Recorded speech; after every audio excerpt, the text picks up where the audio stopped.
Alright, here is one of my entries for the International Car Show 2021.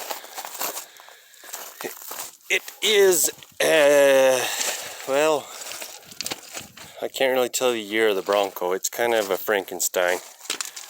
This is off F-150. I bent the other one. I welded this in it because the lights kept falling out and I got sick of changing them. The lights don't work anyways. Got a light bar in the front, a winch. The engine is the greatest engine Ford ever made, of course. I rebuilt this when I was 18.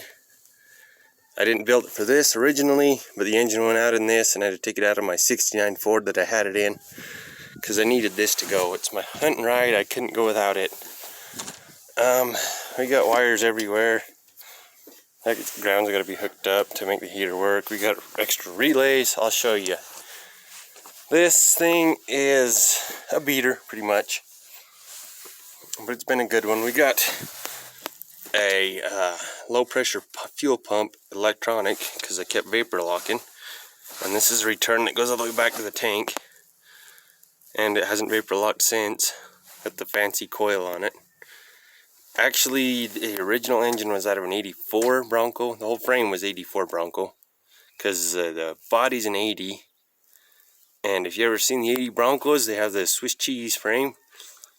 Well, that broke the Swiss cheese frame, so I did a frame swap because I had two Broncos laying around. One, the body was rusted out, and the other one was, the frame was toast. So that's why we got what we have. It's got the 84 grill in it and the 84 hood, because they were in good shape. Everything else is gone on it pretty much. I use a GM TBI air filter because they're thicker. I always plug them up with dust and stuff. Never get a full year out of them. Got this out of an 80 Ford. I've never seen one before till I got a hold of that truck, and I had to make sure to get that because it's nice. And the problem with the 84 Bronco engine is they had that weird, it had like a TPS sensor on the carburetor, and it had a TFI distributor. It was a piece of crap.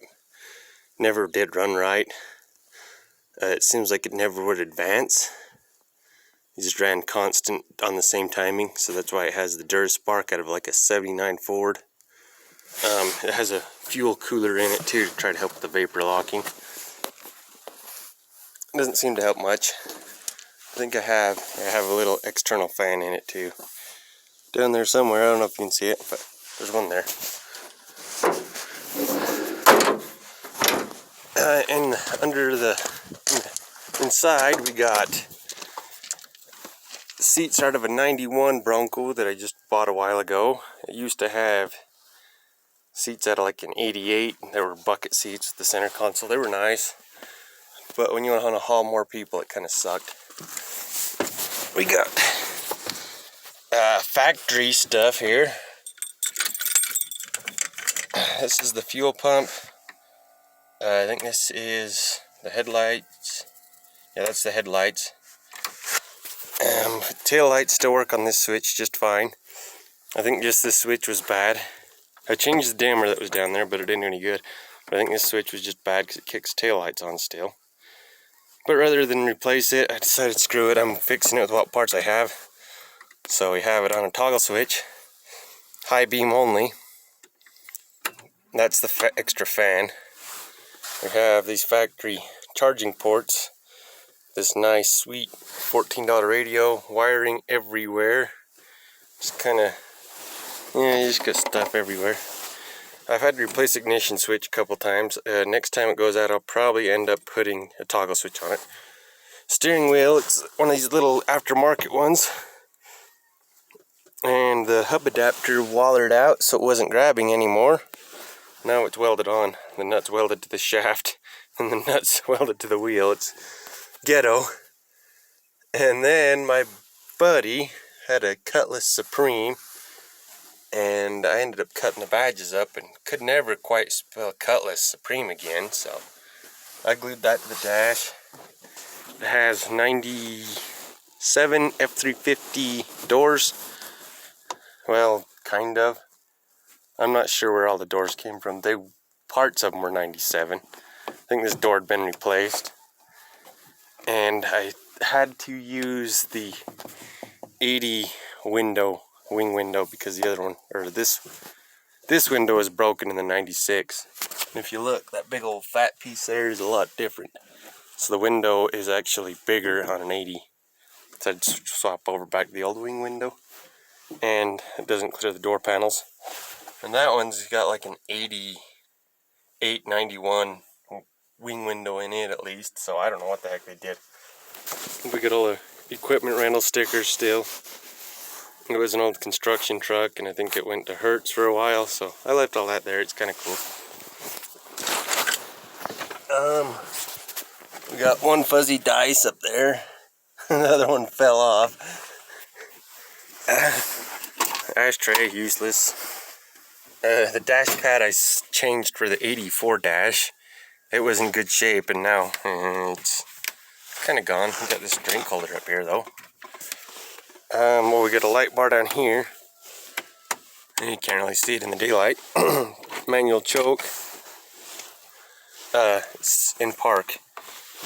Weird, huh? It don't make any sense. Somebody went and got carried away with a drill when they was drilling this hole. Went clean through the dash, so that was nice. The door panels don't line up with nothing, but that's okay. Welded these holes in here for, think of as an XLT Bronco. We got the custom spray paint because I was trying to dig rust out. The back, I've got a spare tire holder off a 91 Bronco. See how well it lines up with the 80s style. Perfect. Just bolt it in. It actually has a camper shell window off that camper shell over there. Because the old roll-up Bronco window was crap. There's the rock to hold the window up. It's the 91 back panel here. 410 shells, peanuts, cans. Like I said, it's a hunting ride. Oh, I left the tail lights on. I better fix that. It is licensed as an off-highway vehicle, so a lot of stuff I do not need to have for it to be legal. It's not meant to go down the highway.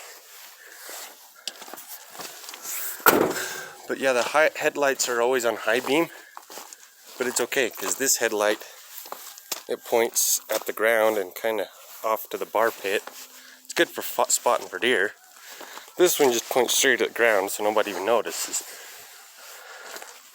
I think that if I'd buy some $2 adjusters for this one, we could fix it up. And maybe if I just turned this one a little bit up, it'd be okay. But it's all good. We don't need to worry about that right now. We'll go under it real quick, and you can see my customness. It's got headers and a dual exhaust. I wrapped the headers. The exhaust system was built in like a day with whatever I could find. That's why we have this going on. It's pretty horrible, but it works. I think it's plenty of flow for a little straight six. The duals would just make a big difference. And they're 2 1/4. So it should flow plenty good. It runs fine. Transfer case looks like it's leaking. I think the rear end isn't leaking too bad now. Since I fixed the vent tube, it was plugged up with crap. We got custom floor patches both sides. I think that's for the seat. The nut's stripped out. Had to change his body mount because the other one was gone. But yeah, it's a piece of crap, but it's fun. It's a reliable old piece of crap.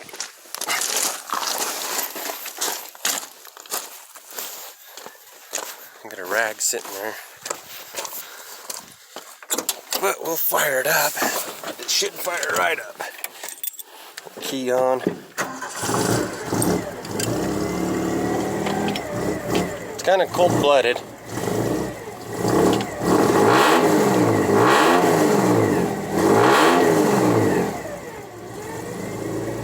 parking brake cable is gone, so we don't have a parking brake.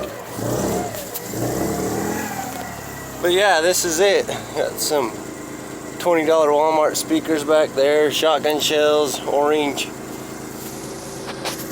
Oh, I forgot about that thing. I'll show you that. We got a Lincoln hood emblem. Plus we got this roof ornament thing that I will show you in just a moment. Might not idle, it's kind of cold-blooded. Yeah, it's kind of idling.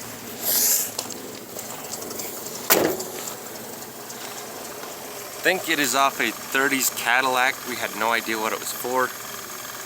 And it's kind of worthless now. It's kind of messed up. You see on the corner there, I JB welded it. I broke it off on a tree limb. We had just little 1/4 inch bolts holding it on before, and I broke that clean off. So this is a piece of 3/8 all thread. It ran all the way up through it and JB welded in. And then I think I put one of the bolts in to act as like a little shear pin, so it can kind of twist if it had to. But yeah, it's broken now and it's worthless to anybody, I'm sure. But what do you do? A little late now. But yeah, this is it. I think that's all there is to really say about it. It's just an old Frankenstein bronco, but it runs good.